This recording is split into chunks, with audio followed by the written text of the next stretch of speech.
Right, good day everyone. Um, to add to this series that we just started newly, we actually have a visitor, Mr. Kolade by name. He's a graduate of animal sciences, a core member that is still serving. He's very good. He's very much good in dog rearing, poultry, but he has been having challenges in trying to bring out fingerlings and juvenile. Why I'm saying so is that he have the techniques on how to hatch, but I think his major challenge is the fry management. So we actually have a very serious, intensive question and answer sessions where he was asking. He actually got our material and subscribed for mentorship. So due to the fact that he's close to us, he came around and I told him let's document the questions he will asking so that people can learn.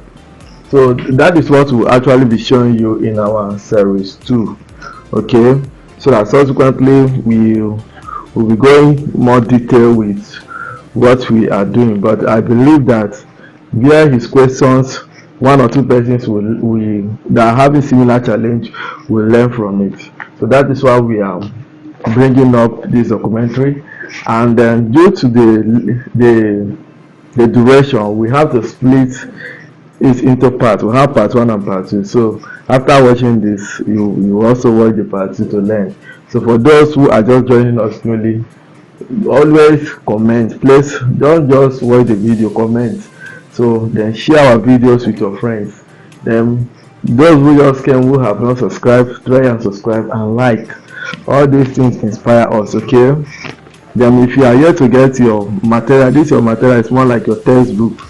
If you are here to get it, try and get it, because very soon we'll be preparing questions that will be asking you. And the question section, if you have interest, you indicate just a kind of an exam. And for those who will pass the exam, we'll also prepare certificate for them. Okay, and the main purpose is to ensure that you are understanding what we are doing. So enjoy the festive period and keep enjoying this new series that we just started. Now good Lord continue to bless every one of us. This is Fish College. We love you and we care over your business. Thank you so much everyone. Happy Boxing Day. I hope you be able to box somebody today with a package. So just as some people don't know the meaning of Boxing Day, Boxing Day is a day that you share gifts to your friends. So not a day you actually throw punch, as my friend said. So for those of you that watched yesterday's video, we actually started with a series on how you can hatch fish successfully, which I know it has been a very big challenge to so many persons. So I have here with me a friend. It's one of our students online, and he was able to make it to our place to see what we are doing. And right here he's going to just tell you his name, and he wants to see the fish that we feature, like the fish that we produce. While we are removing the testes, we discovered that the male has a very good testes, so we removed one and we featured it. And he's an animal scientist. He has been asking us so many questions. So can you tell the audience your name? Okay, good day. So this is the mic. Okay. So this is the male. I have not even checked it since then, so I want to check it now. So it's not the wrong one, but the way this one is behaving as if it have not been touched.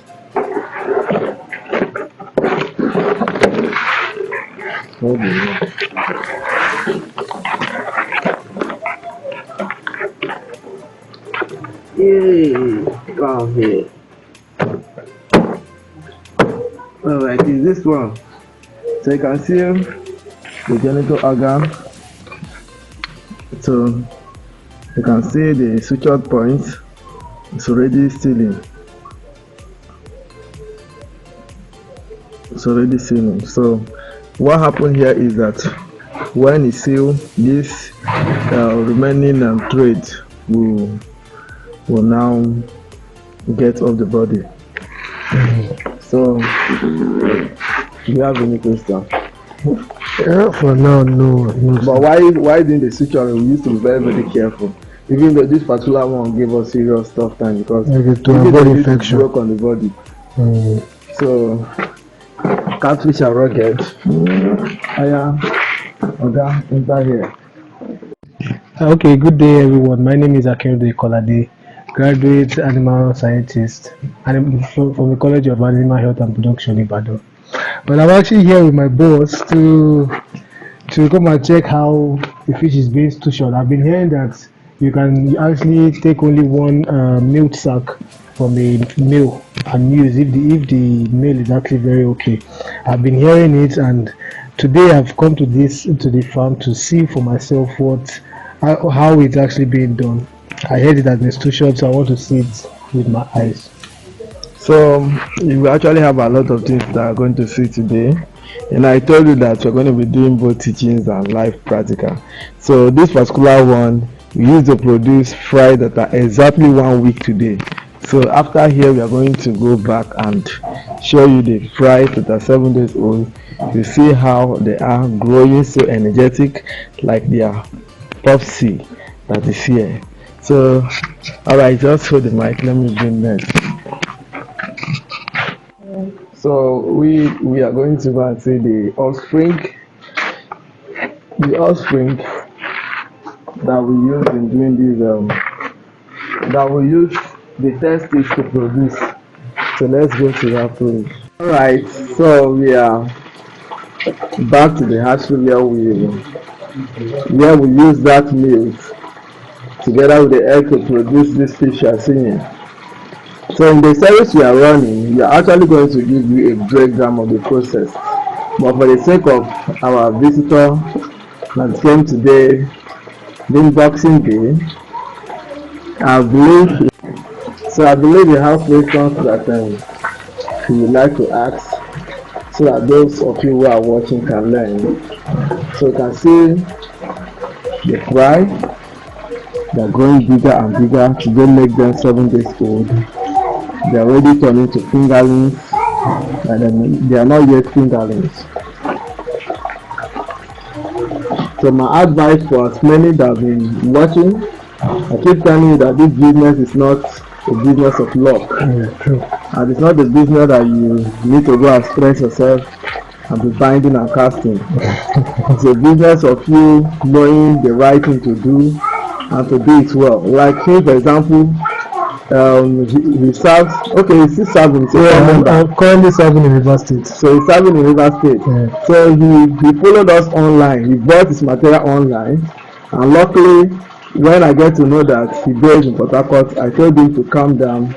When I come, we see. He registered for his mentorship training, and he came. He saw what we are doing, and he's planning to do his own production. And I'm so sure that just the way we took the testimony of that elderly man that I showed to you, we are equally going to document his own testimony.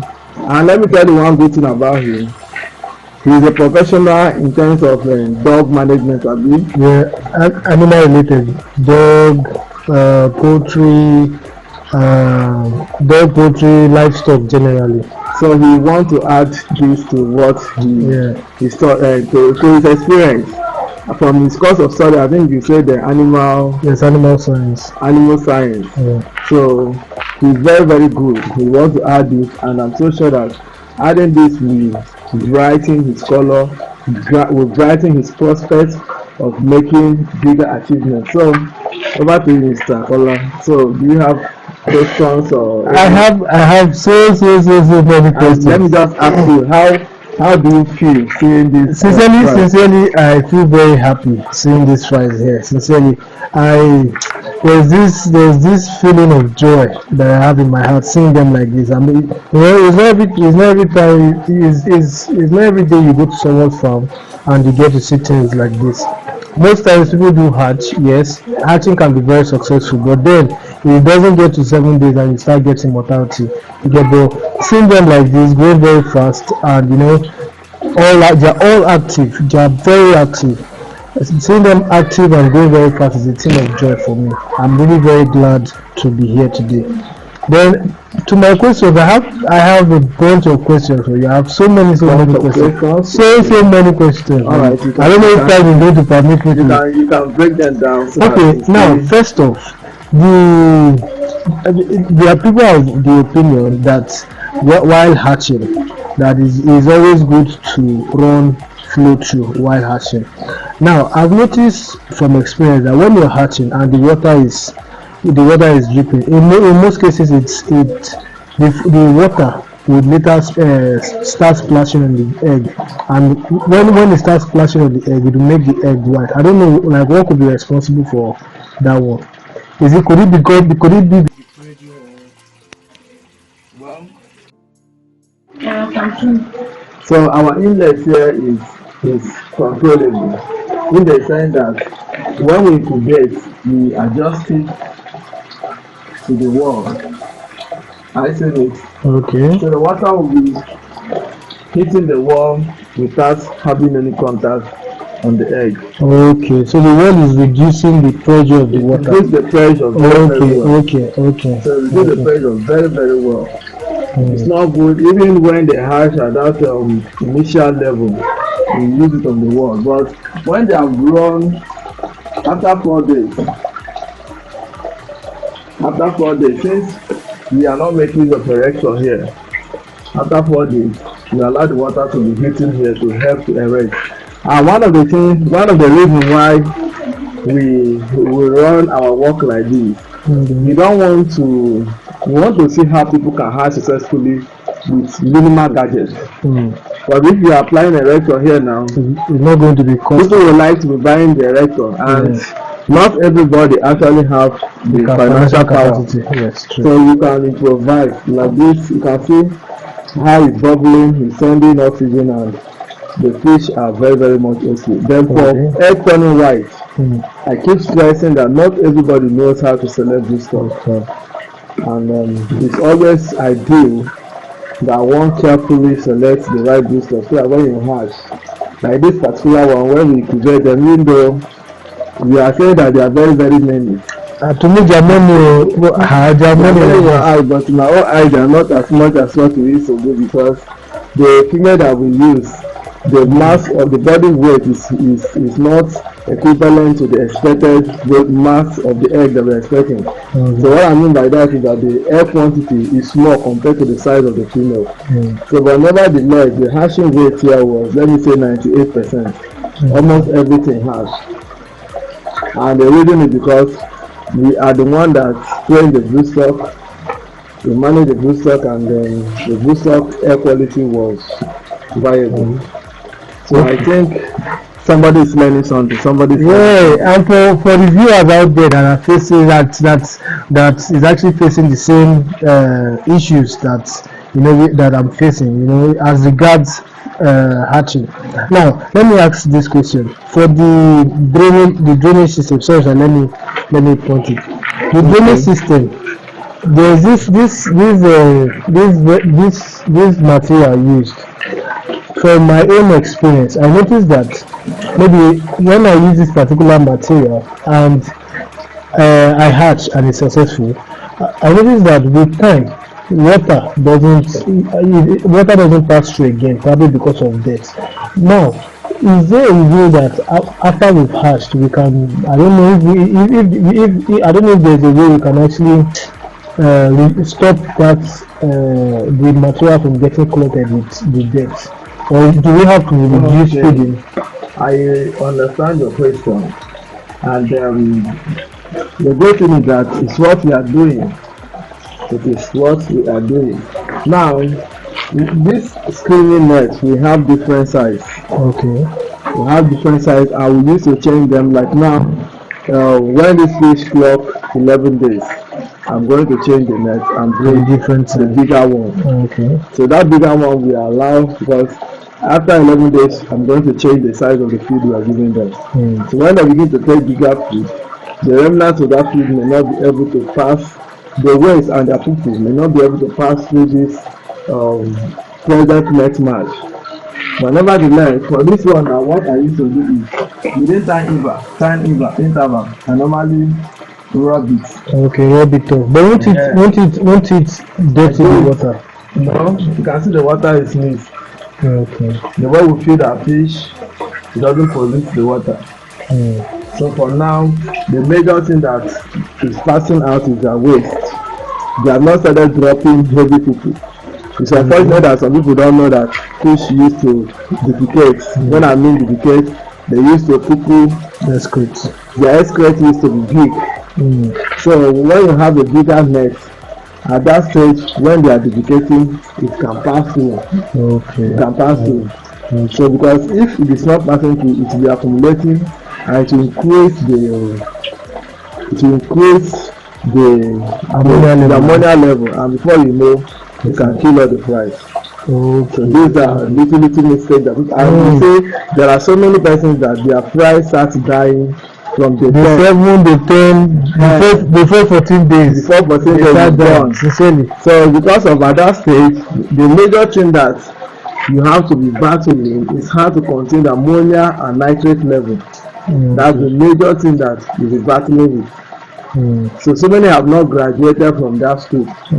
So when I train people, I used to tell them that once your fish like this one now today, plug them 7 days old. You take yourself good.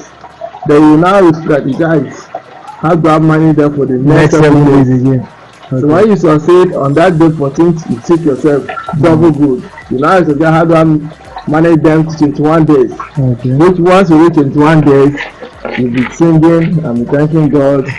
That's the idea. I think this one has partly, let's say partly or fully answered my question, because I wanted to ask that why is it that from day 7, for most farmers, from within day 7 and day 12, let's say your hatching is successful, you get probably thousands of fish there, you have thousands of fries there, and you just notice as you wake up one morning, anything from day 7 to day 12 to day 14 rather, you wake up in the morning, you see like 2,000 is already there. The base you're seeing like white fish already died there. So that was the question I want to ask. But I think that this could be a factor. Yeah, this could be a factor, and probably ammonia, the increase in ammonia, just like you said, could be a major factor for that mortality rate. I think so. Then aside from the ammonia rate, I'm of the opinion that if we don't feed this, I think that if we don't feed these flies well, they're not going to develop properly. Because when people will tell you that give as little as a pinch for their distance, but I've tried it, and from experience I noticed that when I give them that very little quantity, I noticed that they don't grow as big as your fish. Look at your fish; they are looking very big. The head, you see the head and the abdominal region, you see is big there. From the head to the abdomen is big. But most times when people hatch, you just see them, they'll be like boom, straight like this. So I don't know if you are managing feed and they are not going well, and then you're now giving feed and is giving ammonia, is building up ammonia. How are we now going to feed them? Right. That will make them grow and it's not going to cause infection in the water. Okay, I think you are asking this question because of you have practiced. Yes, I have. And you are asking based on the experience you have had. And from the look of things, possibly you have interacted with other farmers. Now, one of the major points I want to stress is that you say you are not far from your success. I'm so sure about that. Because you are determined, that is why you are here, and you have been following us a very long time online. You see, so many persons, they don't want to sit down and learn. They just attend seminars and they learn that when you hatch, you only flow through, and before you know, you will get 1 million pieces, sell it 10 naira or 20 naira, you become a millionaire. It doesn't work that way. So sometimes you need to sit down. That is why we put in place our mentorship training, which you have also registered. So we put it in place to help people, and I keep telling people that even apart from malls, you can still follow people that you know that they are actually producing fingerling. But see, now when you get close to breeders that are successful, they will not give you attention because they know what they suffered They got that before they got it. success. And some are even afraid that dishing out everything. And but me, I used to advise them. Alright, so I'm actually encouraging our youth, especially my students. I implore you to apply your best in everything you are doing. We have a lot of youths that are passing through pains in the prison. We have as many who are running about the streets without knowing what to do. And we have so many that are equally doing things that are not good. But we still have few that are determined to do the right thing. And I'd like to inspire you to know that every great man you see today once started somewhere. So take the skill you have learned very, very serious and be well committed at it. I'm telling you the truth, within a couple of some years or some time, you will be established and you look at the past, you look at your storyline, and will be thanking God for the glory that you are seeing. So we love you and we implore you to try your best to be a good citizen of this great nation. Follow the good footsteps of Mr. Kolade and follow the good steps of as many that are following the right track of life.